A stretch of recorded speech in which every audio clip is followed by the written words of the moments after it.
Students, whatever homework is given to you, you have to submit it on the very next day between 8 am to 1 pm to the given WhatsApp number, and it is compulsory to submit your homework as your attendance will be marked on the basis of your submission. Dear students, myself R.S. Goswami from KGK Higher Secondary School. Today I am going to teach Economics of Standard 11, chapter number 3, and the name of the chapter is Demand. And in this chapter I am going to explain a topic, and the name of the topic is price elasticity of demand. As you know, law of demand suggests there is inverse relationship between price and demand. That means price of a commodity increases, demand decreases. When the price of a commodity decreases, demand increases. Means there is inverse relationship between price and demand. But there is a question: how much change in price, because of that how much change in demand? The law of demand doesn't explain this logic. So the businessmen, the traders are confused about taking the decision regarding the price. They only in mind price increases, demand decreases. But how much price increase or decrease? Because of that, how much demand increase or decrease? They can't think. So some of the economists explain the idea of price elasticity of demand. What is the price elasticity of demand?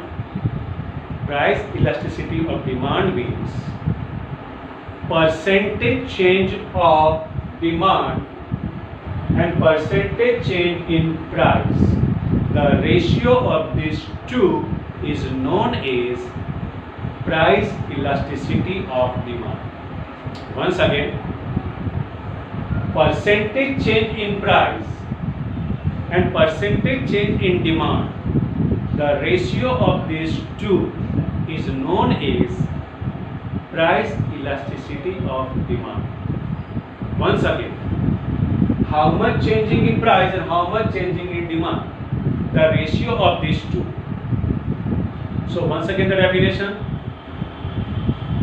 percentage change in price, because of that percentage change in demand, the ratio of these two is known as price elasticity of demand. So total 5 types of price elasticity of demand. Here the first one is relatively elastic demand, that is the greater than 1. Second, relatively inelastic demand, that is the less than 1. And unitary or the unit elasticity of demand, that is equals to 1. Now, in mathematics, when you get answer more than 1, when you get answer less than 1, and when you get answer 0. So in the fraction, 2 terms. One is numerator and second is denominator. So if you want your answer is greater than 1, then one thing you remember, your numerator is bigger than denominator. If numerator is more and denominator is less, then your answer is greater than 1. This thing keep in your mind.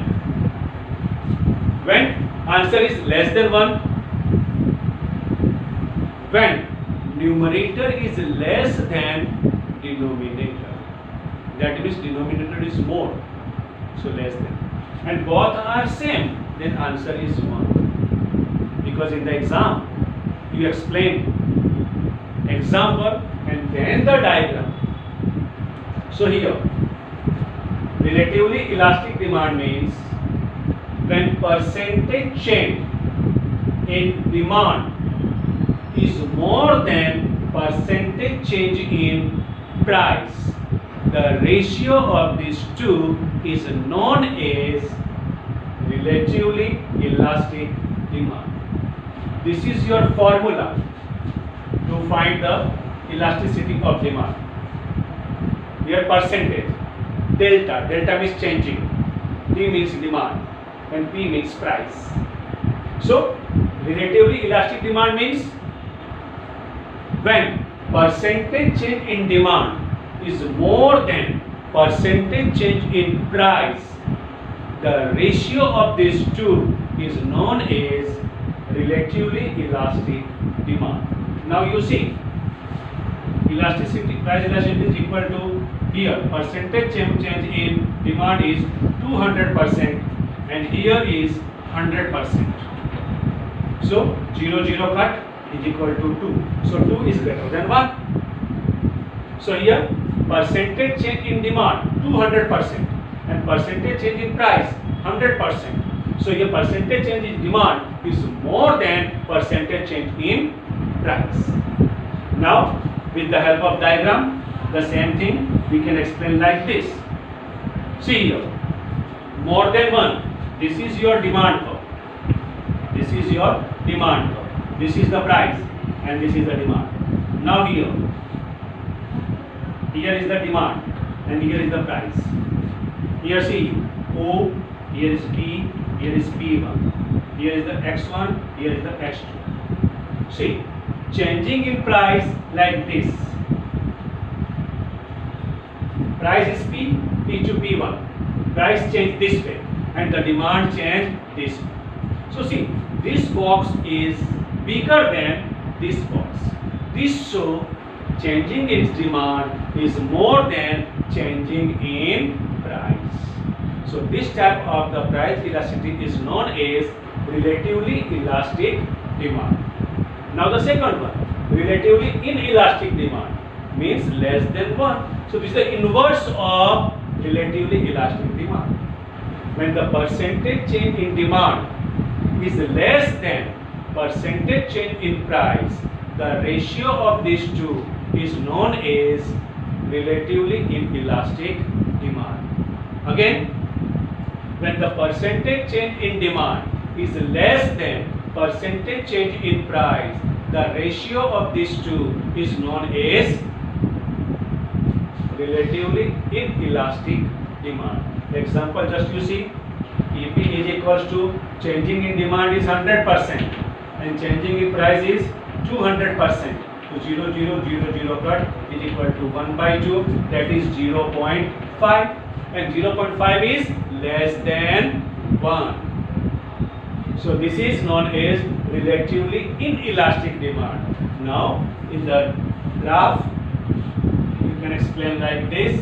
This is X, this is Y, your demand curve, this is DD demand curve. Now see, this is the price, now demand. This is the price, this is the demand. Now here you see, price is O, here is P, here is P1, here is X1 and here is X. Now see here, the changing in price like this and changing in demand like this. So this box is greater than this box. Here changing in demand is less and changing in price is more. So this is known as relatively inelastic demand. Here the slope is very high. Here less slope. Now third, unitary or unique elastic demand. When the percentage change in demand and percentage change in price both are equal, and the ratio of these two is known as unitary elastic demand. Changing in price as well as changing in demand both are equal, and the ratio of these two is known as unitary or the unique elastic demand. Now example is AP is equals to changing in demand is 100% and changing in price is 100%. So equals to 1. Now the diagram diagram like this. This is our y, this is x, and like this.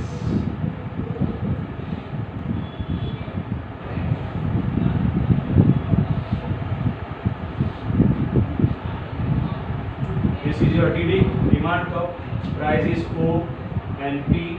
Here P1, here X1, or here X. Now see, this box and this box both are same. So changing in demand and changing in price both are same. So that is known as unitary or the unit elastic demand. So example, just you see, one thing will remain, and that thing is greater than 1, then numerator is bigger than denominator. Less than 1, then numerator is less than denominator. And if equal to 1, then both are same. Now, the fourth one, perfectly elastic demand. Here, infinite. Whatever changing in price, or there is no changing in price, but changing in demand infinitely, that is known as perfectly elastic demand. There is no changing in price or minor changing in price, but changing in demand unlimited or infinitely, that is known as perfectly elastic demand. Now here in this diagram, just you see, your demand curve is parallel to x-axis. That means horizontal of x-axis. So here price is OP. Price remains same, OP, but see demand. Here is X, X1, X2. Price remains same, OP. First the demand is OX, then OX1, then OX2. So there is no changing in price, but here changing in demand infinitely, that is known as perfectly elastic demand. Now the fifth one, perfectly inelastic demand. Perfectly inelastic demand means there is changing in price, but there is no changing in demand. That is known as perfectly inelastic demand. Once again, there is changing in price. Changing in price, OP, OP1, OP, OP1, OP2. Changing in price, but changing in demand, 0. So the definition is, if changing in price anyhow or anything, but there is no changing in demand, then this situation is known as perfectly inelastic demand. Now here the price changes OP, OP1, OP2, but demand remains constant. There is no changing in demand. Demand always OX. So this type of the demand is known as perfectly inelastic demand.